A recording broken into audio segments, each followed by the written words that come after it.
संस्कृत आचार्य महाविद्यालय के ज्ञान विविध यूट्यूब चैनल पर विद्यार्थियों शास्त्रीय द्वितीय वर्ष का पाठ्यक्रम है जिसमें साहित्य प्रथम पत्र में साहित्य दर्पण को हम पढ़ रहे हैं। साहित्य दर्पण में सप्तम परिच्छेद में दोष नामक जो आपके प्रकरण है वो चल रहा है। त्रयोदश दोषः नामक टॉपिक आपके चल रहा है।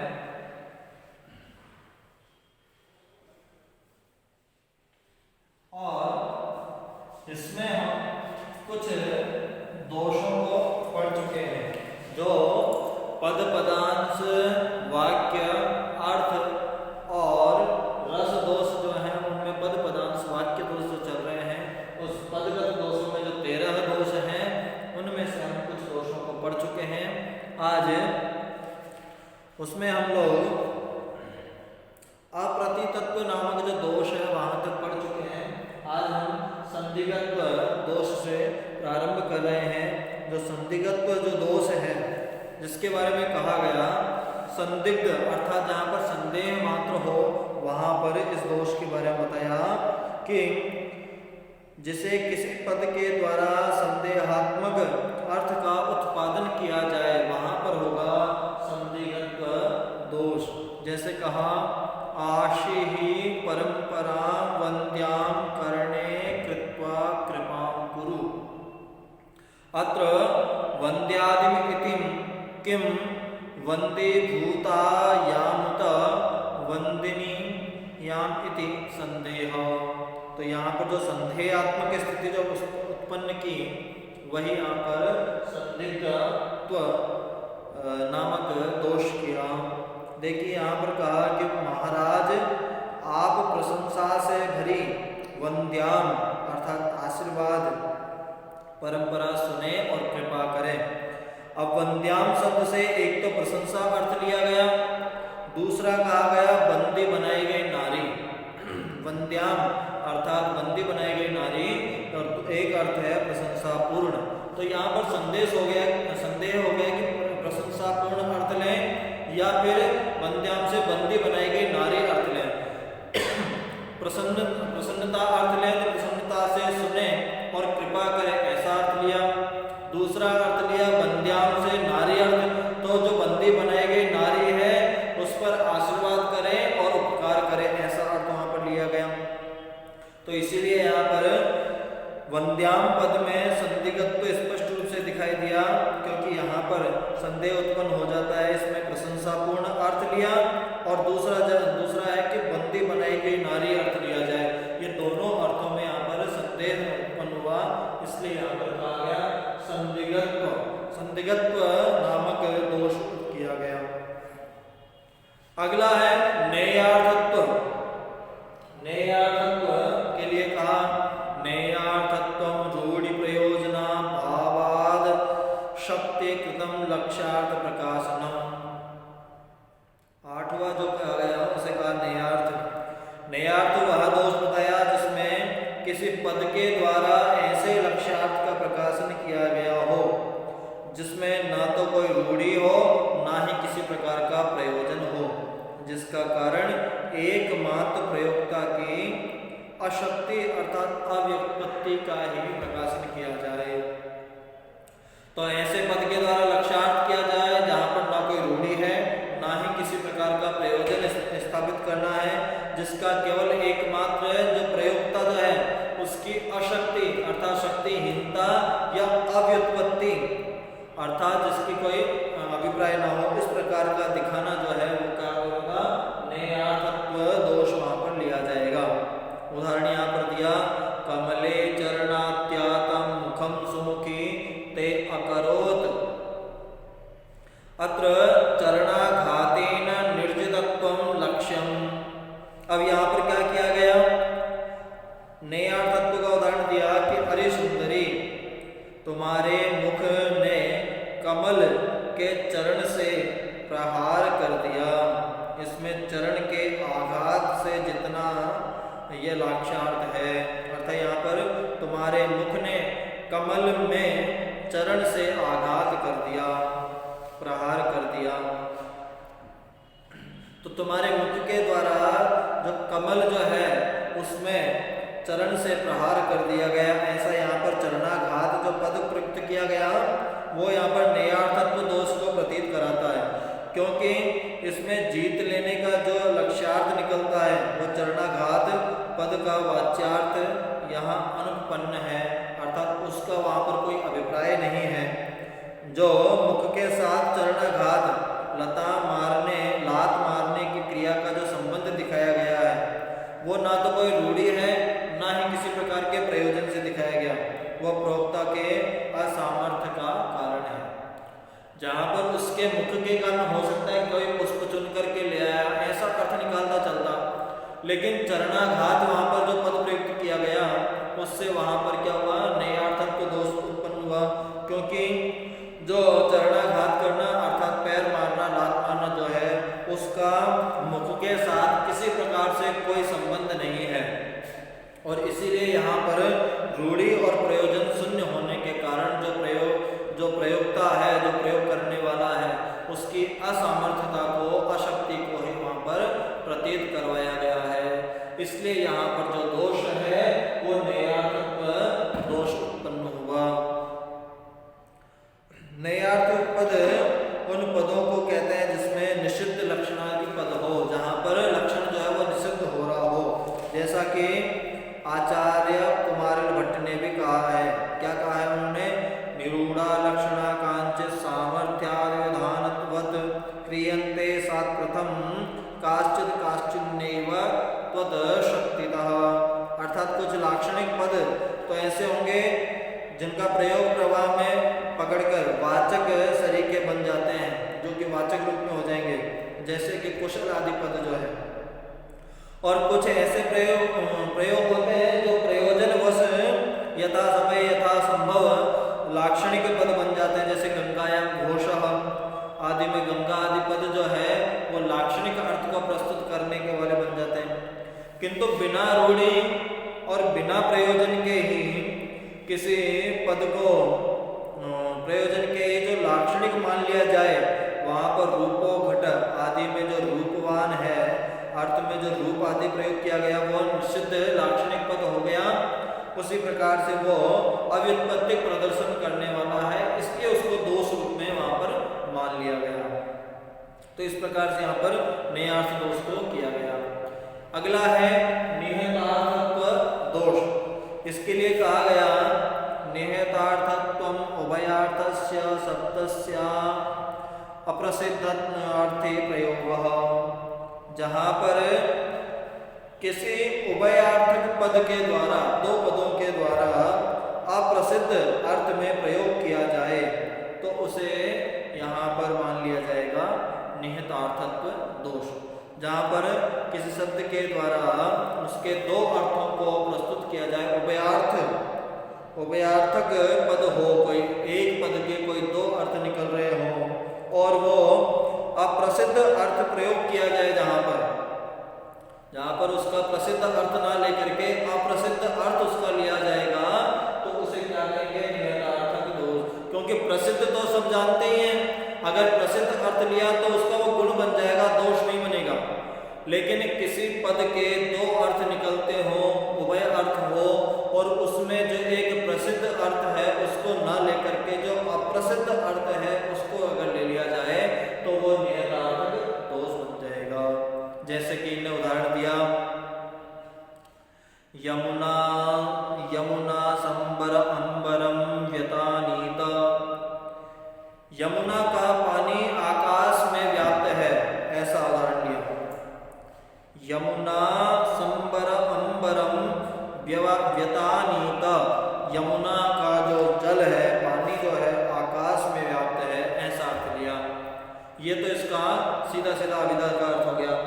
अब लक्ष्य में लक्ष्यार्थ करेंगे इसको, तब संबर जो शब्द है, जो संबर शब्द है उसका दूसरा अर्थ है, संबर शब्द प्रद्युम्न से मारे हुए दैत्य के विषय में प्रसिद्ध है। प्रद्युम्न से मारे हुए जो दैत्य है उसके बारे में प्रसिद्ध है, किंतु यहाँ पर जल विषयक जो संबर अर्थ का जल विषयक लिया गया है वो निहितार्थक दोष है। प्रसिद्ध अविवक्षित दैत्य अर्थ से अप्रसिद्ध जल के अर्थ में व्यवहित हो जाए, उसे यहाँ पर नियतार्थक दोष उत्पन्न करा देगा। क्योंकि संबर शब्द जो है प्रसिद्ध संबर नामक दैत्य है, अर्थ जो कि झटति अर्थात तुरंत वो अर्थ प्रकट हो जाएगा, लेकिन दूसरा अर्थ जो यहाँ पर जल जो है वो विलंब से प्रस्तुत होने वाला अर्थ है, तो वो उसकी दूषकता अर्थात दोष उत्पन्न करने वाला हो जाएगा। प्रसिद्ध के बजाय अप्रसिद्ध अर्थ को व्यवहित करने से अप्रतीत कारण जो है यमुना विषय गति भाव के ज्ञान का अप्रतीति से यहाँ पर, क्योंकि वो प्रतीत ही नहीं हो पाएगा, इसलिए वहां पर उसको दोष मान लिया जाएगा।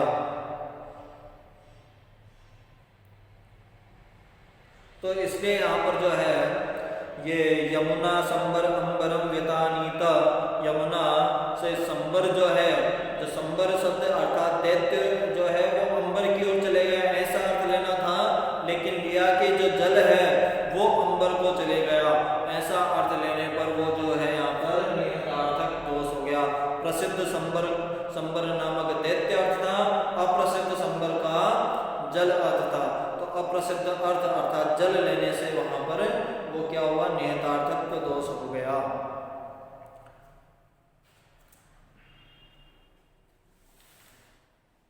फिर आगे कहा दूसरा गीतेषु कर्णम दात्ते। अच्छा, आगे जो है 10वां पद दोष है जो अवाचकत्व, यहाँ पर अवाचक की स्थिति को दिखाया है। अवाचकत्व का निरूपण किया कि ऐसा दोष जिसे किसी पद के द्वारा ऐसे अर्थ के उपस्थापन देखा गया हो जिसमें उसकी वाचकता नहीं रहती, ऐसे किसी पद के द्वारा ऐसा अर्थ के उपस्थापन देखा जाए, पद जो है उसका अर्थ ऐसा उपस्थापित किया जाए जहां पर उसकी वाचकता ही नहीं रहे, तो वहां पर क्या होगा, अवाचकत्व दोष हो जाएगा। जैसे कहा गीतेषु कर्ण मादत्ते, अत्र आंग पूर्वादांग धातुर अर्थाने अवाचकः। अब यहाँ पर जो है क्या किया, यहाँ आंग उपसर्ग पूर्वक दांग धातु आदत्ते का प्रयोग हुआ, जिसमें अवाचकत्व स्पष्ट है, क्योंकि आदत्ते पद लेने के अर्थ का वाचक है, न कि देने अर्थ का। अब यहाँ पर देने अर्थ में वाचकता से शून्य इस पद के प्रयोग में अवाचकत्व हो जाएगा। क्योंकि उदाहरण क्या है कि गीतेषु कर्णमादत्ते, वह गीत जो कर्ण में आता, गीत पर कान दे रहा है, ऐसा। तो गीत पर कान दे रहा है अर्थात गीत को सुन रहा है, ऐसा अर्थ है वहां पर। लेकिन कहा कि गीत पर कान दे रहा है और प्रयुक्त किया शब्द आदत्ते। आदत्ते का मतलब होता है कि आदत्ते पद लेने का अर्थ है देने अर्थ का, पद का, न कि देने अर्थ का। आदत्ते मतलब आवाचकता के पद लेने अर्थ में है कि ले रहा है, ऐसा अर्थ वहां पर आएगा आदत्ते से। लेकिन यहाँ पर देने अर्थ के दे रहा है, गीत पर कान दे रहा है, तो देने अर्थ में जो प्रयुक्त किया गया है तो वो जो वाचकता है वहां पर खत्म कर दी, इसलिए वहां पर अवाचकत्व दोष हो गया। देखिए शब्द है आदत्ते। आदत्ते शब्द जो है वो लेने अर्थ में है, लेने अर्थ में, लेकिन इसको यहां पर क्या किया, देने अर्थ में इसको प्रयुक्त किया। तो जैसे देने अर्थ में प्रयुक्त किया तो इसकी जो वाचकता थी वो वाचकता यहाँ पर खत्म हो गई, क्योंकि कहा गीतेषु कर्णमादत्ते, गीत के लिए कान लेता है, कान लाता है, ऐसा अर्थ वहां लेता। लेकिन कहा गीत पर कान देता है, तो वहां पर वो क्या हो जाएगा, ये दोष हो जाएगा, अवाचकत्व दोष उत्पन्न कर दिया, इसलिए यहाँ पर अवाचकत्व दोष रह जाएगा।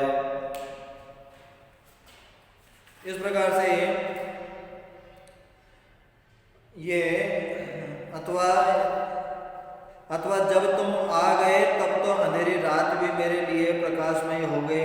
यहाँ पर दिन प्रकाशपूर्णता अर्थवाचक है क्योंकि इसकी वाचकता तो सूर्यावच्छिन्न समय से ही है।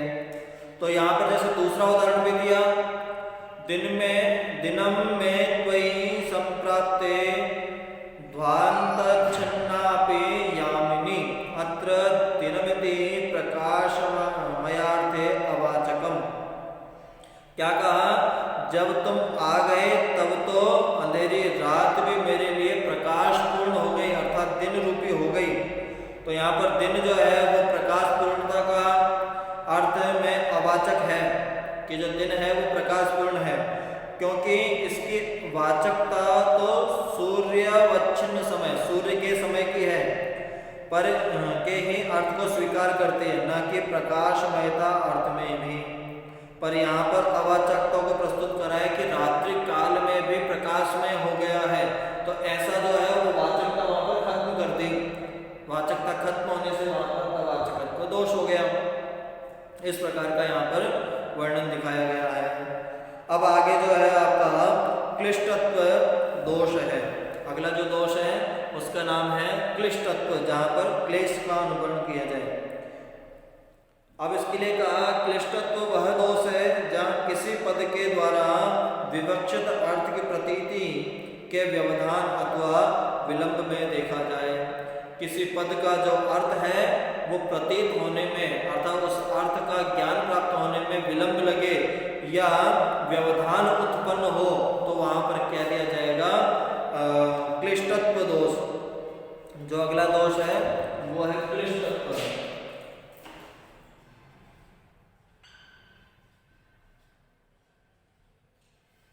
क्लिष्टत्व दोष, क्लिष्टत्व के लिए क्या कहा कि ऐसा जहां पर पद का जो अर्थ है वो या तो विलंब से आएगा या फिर उसमें कोई व्यवधान जब आ जाए तो उसके अंदर एक क्लिष्टत्व दोष हो जाएगा। उदाहरण इन्होंने दिया, क्षीरोदवाज सती जन्म भुवः प्रसन्ना अत्र क्षीरोजा लक्ष्मीस्तस्याः वसति पद्मं तस्य जन्म भुवो जलानि। अब यहाँ पर पदगत क्लिष्टत्व दोष का उदाहरण दिया।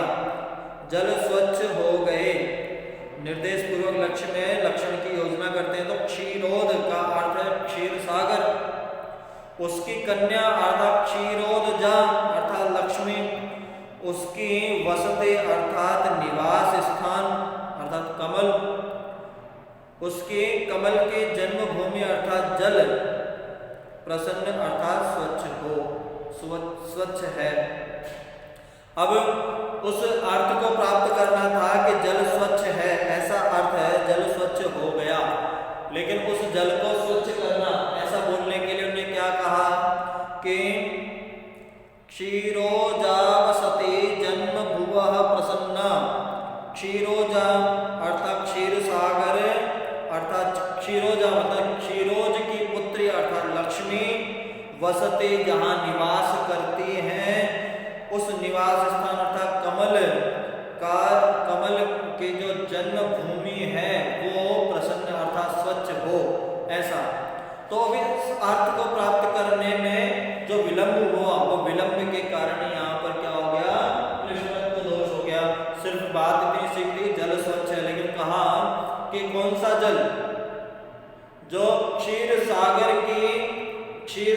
की जो कन्या है, क्षीर सागर की जो कन्या अर्थात लक्ष्मी जहाँ पर वास करते हैं अर्थात कमल, वो कमल की जो जन्मभूमि है अर्थात जल प्रसन्न हो या स्वच्छ हो, ऐसा अर्थ लेना था।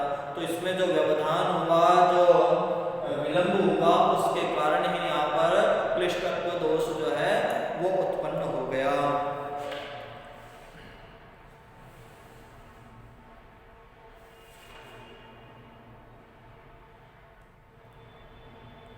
आगे है द्वादश पदगत जो दोष किया वो है विरुद्ध मते कृतत्व का निरूपण यहाँ पर किया।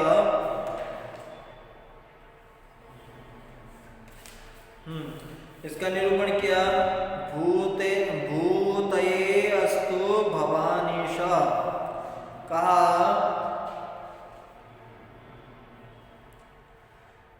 विरुद्ध मतिकारिकत्व दोष जो है, जहाँ किसी पद के ऐसे अर्थ का उपस्थापन देखा जाए जो प्रकृत अर्थ से विपरीत हुआ करे, जो प्रकृत अर्थ है उससे अलग ही हो अर्थ, वहां पर होगा विरुद्ध मतिकारिकत्व। जैसा कि उदाहरण दिया, भूतये अस्तु भवानीश, भवानीपति अर्थात शंकर जो है सबका कल्याण करे, ऐसा अर्थ लेना चाहिए। लेकिन यहाँ पर भवानीश पद में विरुद्ध मतिकृतत्व दोष कर दिया, क्योंकि यह पद प्रकृत अर्थ के विपरीत इसका उपमर्दक अर्थ का बोधन कर रहा है। भवानी पद का अर्थ वह देवी पार्वती जिसके पति भव अथवा शंकर है, तो शंकर को भवानी से कहने से यहाँ पर अभिप्राय अभिव्यक्त हो उठता है कि भवानी के पति होंगे। लेकिन यहाँ पर देव विषयक रतिभाव की अभिव्यंजना में अधर्म का आतंक का अंश अभिव्यक्त हो उठता है कि सर्वथा वो जो अनुचित अर्थ को यहाँ पर उसने प्रस्तुत करा दिया कि भवानीपति शंकर कल्याण करे, यहाँ पर इस प्रयुक्त अर्थ को कर दिया यहाँ पर भवानीपति। या आतंक का भी अंश अभिव्यक्त हो उठता है, जिसके कारण यहाँ पर जो विरुद्ध मतिकार्यता है भवानी शब्द में उसको प्रस्तुत करा दिया। और त्रयोदश अर्थात अंतिम जो दोष है यहाँ पर वो है अविमृष्ट विधेयांसत्व। उसका निरूपण किया कि जिसे वहां देखा जाता हो, वह दोष जिसे जहां वहां देखा जाता हो जहां विधेय अथवा प्रधान रूप से परामर्श योग्य अंश अप्रधान रूप से परामर्श योग्य अंश अप्रधान रूप से निर्दिष्ट किया जाए। जो प्रधान के साथ अप्रधान जो है उसका अंश रूप वहां पर दिखाया जाए। जैसे कि उदाहरण दिया, स्वर्ग ग्राम ग्राम टिका विलुंठन वृक्षोच्छुनैः किमेभिर्भुजैः। स्वर्ग रूपी छोटे से टोले की लूट खसोट में व्यर्थ के लिए मतवाले बने इन भुजदंडों से क्या। अब यहाँ पर क्या किया गया, अप्रधानता परामर्श योग्य जो अंश है वो वृथात्व, वृथा अर्थ जो लिया गया वृथ व्यर्थ होना, किंतु इसे समास में डाल करके अप्रधान बना दिया गया। जिसमें विशेषता थी उसे अनुवाद्यता करके यहाँ प्रतीत करा दी गई, इसलिए इसमें यहाँ पर वो दोष रूप में कही गई। स्वर्ग रूपी छोटे से टोले की लूट फूट जो है वो भुजदंडों से मतवालापन जो है वो यहाँ पर व्यर्थ कर दिया ना कवि ने, इसलिए इसको यहाँ पर किया गया अविमृष्ट विधेयांसत्व दोष कर दिया गया। क्योंकि जो प्रधान है विधेय है उसको प्रधान रूप में ना दिखा करके अप्रधान कर दिया, इसलिए यहाँ पर यह दोष उत्पन्न करा दिया गया। इसके बाद आगे का जो विषय है उसे हम अगले भाग में पढ़ेंगे। आज जो हमारे त्रयोदश दोषाः नामक जो विषय है वो पूर्ण हो गया। उसमें दोष दिखाया गया, जहाँ पर पदगत दोष दिखाया गया कि पद में किस प्रकार से 13 प्रकार से जो दोष है उसे किस प्रकार से दुष्प्रवत्व, अश्लीलत्व, अनुचितार्थ, अप्रतीतार्थ, संदिग्धत्व, नेयार्थ, निहतार्थ, अवाचकत्व, क्लिष्टत्व और विरुद्ध मतिकारिकत्व और अविमृष्ट विधेयांसत्व नामक 13 दोष करके उन्हें बताएगा किस प्रकार से पद में दोष होता है, जिसके कारण काव्य को गुणवान होने के बजाय अपकर्षक हो जाता है। जो उत्कर्षक होना चाहिए वो अपकर्षक रूप में सिद्ध हो जाता है। यही इसमें दिखाया गया है कि दोष में किस प्रकार से उनको 13 प्रकार से दिखाया। आज के लिए इतना ही। अगले भाग में हम पुनः दोष के जो आगे के विषय हैं उन्हें पढ़ेंगे। आज के लिए धन्यवाद।